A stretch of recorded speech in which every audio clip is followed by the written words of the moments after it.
So வெண்டைக்காயும் கேரட்டும் போட்டு நல்லா வதக்குறேன். வெண்டைக்காய் ஓரளவுக்கு கொஞ்சம் ஃப்ரை ஆன உடனே வந்து புளி ஊற வச்சு கரைச்சி வச்சுருக்கேன். இந்த புளி வந்து ஒரு சின்ன எலுமிச்சை அளவு அந்த அளவு புளி இருந்தது. அது நல்லா தண்ணி ஊற்றி கரைச்சி இப்போ இந்த காய் வந்து இதில் வேக விட போகிறேன். தேவையான அளவு உப்பு சேர்த்துக்கிறேன். ஸோ புளித்தண்ணியில் இந்த காய் வேகணும். நான் வந்து பர்னர் அந்த சைடு மாற்றிக்கிறேன். ஏன்னா எனக்கு இந்த பர்னர் வந்து வேணும் அடுத்த ஐட்டம் பண்ணுறதுக்காக. இன்றைக்கி அரைச்சி விட்ட சாம்பார் தான் பண்ண போகிறோம். ஸோ ஆல்ரெடி மிக்சியில் தேங்காய் துருவல் இருந்தது. அது கூட வந்து சாம்பாருக்கு அரைச்சி விடுறதுக்காக வதக்கினேன் இல்லையா, அது எல்லாத்தையும் போட்டு இப்போ அரைக்க போகிறேன். இதில் ஒரு வத்த மிளகா தான் நான் போட்டிருக்கேன். ஏன் அப்படின்னா இன்றைக்கி சாம்பாருக்கு போட வீட்டில் தக்காளி இல்லை.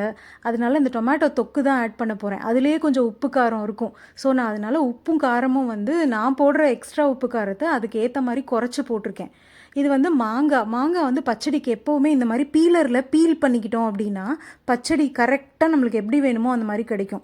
ஒரேடியாக குழன்னு வெந்துருச்சுனாலும் நல்லா இருக்காது. பெரிய பெரிய பீஸாக இருந்தாலும் நல்லா இருக்காது இல்லை பச்சடிக்கு.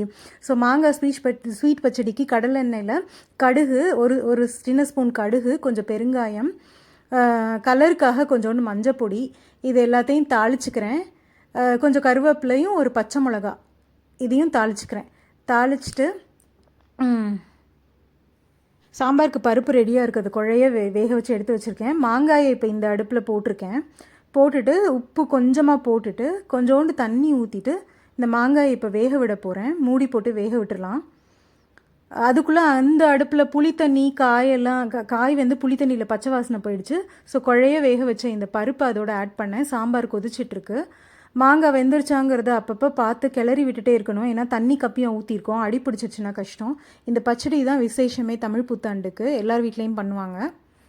பொதுவாக நம்ம கடையில் வாங்குகிற வெள்ளத்தில் மண் இருந்ததுன்னா முதலையே வெள்ளத்தை வந்து நல்லா தண்ணியில் கரைச்சி வடிகட்டி எடுத்து வச்சுக்கணும் இந்த பச்சடிக்கு. என்கிட்ட வந்து பாரிஸ் ஜாகரி இருக்கிறதுனால அதில் சுத்தமாக இருக்கும். அதை நான் அப்படியே தான் யூஸ் பண்ண போகிறேன். சாம்பார் அதுக்குள்ளே இங்கே கொதிச்சு ரெடி ஆகிடுச்சு.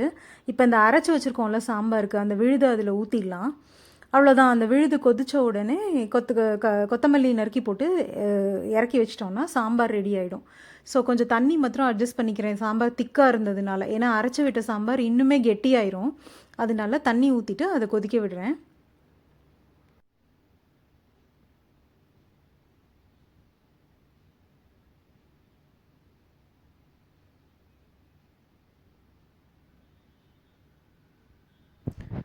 மாங்காய் நல்லா வெந்துருச்சு. இப்போ வெல்லத்தை ஆட் பண்ண போகிறேன். ஸோ எப்பயுமே நம்ம பீல் பண்ணோன்னா இந்த மாதிரி நல்லா நமக்கு என்ன கன்சிஸ்டன்சியில் வேணுமோ கரெக்டாக அதே கன்சிஸ்டன்சியில் கிடைக்கும் மாங்காய். ஸோ இந்த சின்ன டம்ளரில் கிட்டத்தட்ட 3/4 டம்ளர் வந்து ஜாகரி அதை வந்து இதில் ஆட் பண்ணுறேன். நல்லா கலந்து விட்டோம்னா அப்படியே வெல்லம் வந்து நல்லா உருகி கரெக்டாக கொதிக்க ஆரம்பிச்சிரும். லேசாக அந்த பச்சை வாசனை போகிற அளவு நல்லா கொஞ்சம் கொதிக்கணும். ஸோ இதுக்கப்புறம் ஒரு 5 மினிட்ஸ் கொதிச்சா போதும். ஸோ இந்த மாங்காய் பச்சடிக்கு வந்து ஹைலைட்டே வந்து நெய்யில் வதக்குன வேப்பம்பூவை அது கூட கடைசியாக சேர்க்குறதே. ஸோ நெய் ஒரு சின்ன வானொலியில் நெய் ஆட் பண்ணி இந்த வேப்பம்பூவை வந்து வாஷ் பண்ணி க்ளீன் பண்ணி வச்சுருக்கேன். அந்த பூவை இப்போ நான் சேர்த்து வதக்க போகிறேன். கிட்டத்தட்ட 1 ஸ்பூன் அளவு பூ போட்டேன். நெய் வந்து 1 ஸ்பூன் ஊற்றினேன். ஸோ அதை நல்லா வதக்கிட்டு நான் உங்களுக்கு காமிக்கிறேன். இப்போ நல்லா வதக்கிட்டு அதை வந்து இந்த பச்சடியில் மேலாக ஊற்றி அடுப்பை ஆஃப் பண்ணிடலாம். அவ்வளோதான், மாங்காய் பச்சடி ரெடி ஆகிடும். வேப்பம்பூ வந்து நான் சின்ன பிள்ளையாக இருக்கிறப்ப ஃப்ரீயாக கிடைக்கும். இந்த வருஷம் சென்னையில் வந்து ஒரு கட்டு 20 ரூபா. நான் காமிச்சேன் இல்லை ஸ்டார்டிங்கில், அந்த கட்டு வந்து 20 ரூபா. ஃப்ரீயாக கிடைச்ச காலம் போய் இதெல்லாம் காசு கொடுத்து வாங்குவோம் அப்படிங்கிறத நான் கனவுல கூட நினச்சி பார்க்கல. என்ன பண்ணுறது, மாற்றங்கள் இருக்கிறது தானே வாழ்க்கை. அதை நம்ம ஏற்றுட்டு நம்ம நல்லபடியாக நம்ம வாழ்க்கையை கொண்டு போகணும். ஸோ இந்த வேப்பம்பூ நல்லபடியாக வதங்கிடுச்சு. அதை இப்போ இந்த பச்சடியில் சேர்க்க போகிறேன். ஸோ புளிப்பு, காரம், இனிப்பு, உப்பு எல்லாம் கலந்து வாழ்க்கை வந்து நமக்கு எப்படி இருக்கோ அதே மாதிரி தான் இந்த பச்சடியும்னு சொல்லுவாங்க. ஸோ எல்லா சுவையும் சேர்ந்த இந்த பச்சடி வந்து அருமையாக தமிழ் புத்தாண்டுக்கு ரெடி ஆகிடுச்சு. இப்போ நான் இதை வேறு பாத்திரத்துக்கு மாற்றிக்கிறேன்.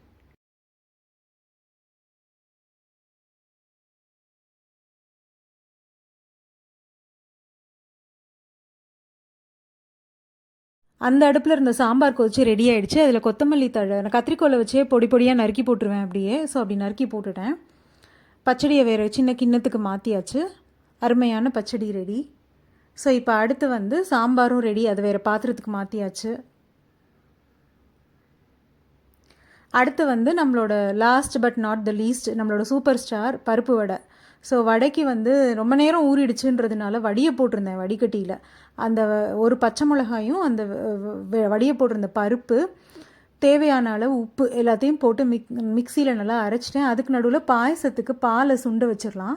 ஸோ தேவையான அளவு பாலை வந்து இலுப்பச்சட்டியில் ஊற்றி அதை வந்து இப்போ நல்லா சுண்ட வச்சிட்ருக்கேன். அந்த பால் ஓரளவு சுண்டின உடனே சர்க்கரையை சேர்த்துடலாம். ஸோ இப்போ வடைக்கு நம்ம அரைச்சிட்டு வந்துடலாம்.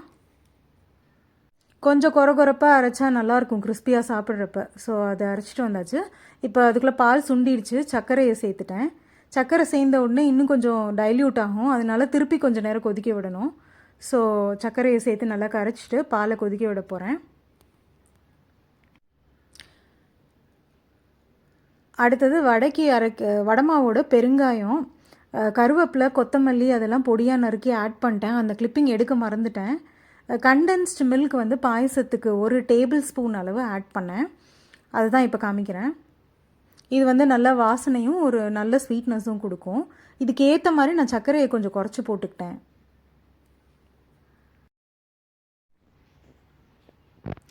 நுங்கு வந்து ஃப்ரெஷ்ஷாக கிடச்சிச்சு. 8 நுங்கு 100 ரூபா. 3-4 வருஷம் முன்னாடி வரைக்கும் கூட 3 நுங்கு 10 ரூபாங்கிற ரேட்டில் வாங்கினேன். இந்த வருஷம் இந்த விலைவாசி பரவாயில்ல, என்ன பண்ணுறது. அதுக்கப்புறம் வந்து ஜவ்வரிசி, இப்போ நல்லா அந்த வடியை வச்ச ஜவ்வரிசியை இந்த பால் நல்லா சுண்டிடுச்சு. அதில் இப்போ போடுறேன். ஏற்கனவே இது வெந்த ஜவ்வரிசி தான். இந்த பாலில் இன்னும் சேர்ந்து நல்லா டிரான்ஸ்பரண்ட் ஆகி சாஃப்ட் ஆயிரும்.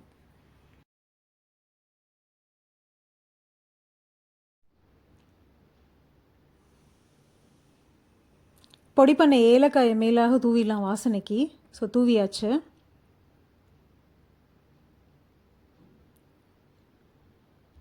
ஸோ இப்போ இதெல்லாம் சுண்டி ஒன்றா கொதித்து திக்காக வந்துருச்சு. ஸோ அதுக்குள்ளே வந்து நல்ல 2 நுங்கை பொடி பொடியாக இந்த மாதிரி தோலை நீக்கி க்ளீன் பண்ணிவிட்டு ஃப்ரெஷ்ஷாக கட் பண்ணி வச்சுக்கிட்டேன். அடுப்பை ஆஃப் பண்ணிவிட்டு இந்த நுங்கை வந்து நான் பாயசத்தோடு சேர்க்குறேன். இதை நம்ம வந்து பாயசம் ஆறினோடனே ஃப்ரிட்ஜில் வச்சு சாப்பிட்றதுக்கு இன்னும் சூப்பராக இருக்கும் இந்த வெயில் காலத்துக்கு.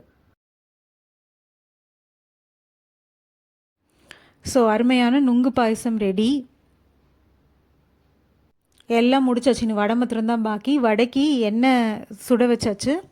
எண்ணெய் காஞ்சிட்ருக்கிறப்பவே வடை மாவை நான் ஆல்ரெடி ரெடி பண்ணி வச்சிட்டேன். எண்ணெய் காஞ்சிடுச்சு. நல்லா உருட்டிக்கணும். இது மாதிரி உருட்டிட்டு உள்ளங்கையில் வச்சு நல்லா அந்த மிடில் போர்ஷனை ஃப்ளாட் ஆக்கிட்டு ஓரத்தில் இருக்கிற கிராக் எல்லாத்தையும் விரலை வச்சு அப்படியே சீல் பண்ணி விட்டுட்டு அப்படியே எண்ணெயில் போட்டு எடுக்க வேண்டிதான். யூஸ்வலாகவே பருப்பு ஊற வைக்கிறப்பவே வந்து 1 டீஸ்பூன் உளுந்தையும் அது கூடயே உளுத்தம்பருப்பையும் அந்த கடலைப்பருப்போடையே சேர்த்து ஊற வச்சுருவேன். இன்றைக்கி அதை மறந்துட்டேன். இது வெறும் கடலைப்பருப்பு மாத்திரம் போட்டு பண்ணேன். யூஸ்வலாக வந்து அவுட்டர் லேயர் கிறிஸ்பியாகவும் உள்ளே சாஃப்டாகவும் இருக்கும். இது அந்த அளவு சாஃப்டாக வரல ஹானஸ்ட்லி. ஆனால் சாப்பிட்றதுக்கு நல்லா தான் இருந்தது. பொதுவாகவே நம்ம இந்த வடை, பூரி அந்த மாதிரி ஐட்டம்லாம் கணக்கு இல்லாமல் சாப்பிட்ருவோம். அது உடம்புக்கு அவ்வளோ கணக்கில்லாமல் சாப்பிட்றப்ப நல்லது இல்லை இல்லையா? அதனால் நான் வந்து எப்பயுமே ஒரு 10 வடை வர அளவு கரெக்டாக கணக்காக தான் பண்ணிக்குவேன். வேணும்னா நம்ம இன்னொரு நாள் பண்ணிக்கலாம் அப்படிங்கிற மாதிரி தான். ஸோ கரெக்டாக வடை பண்ணி எடுத்தாச்சு.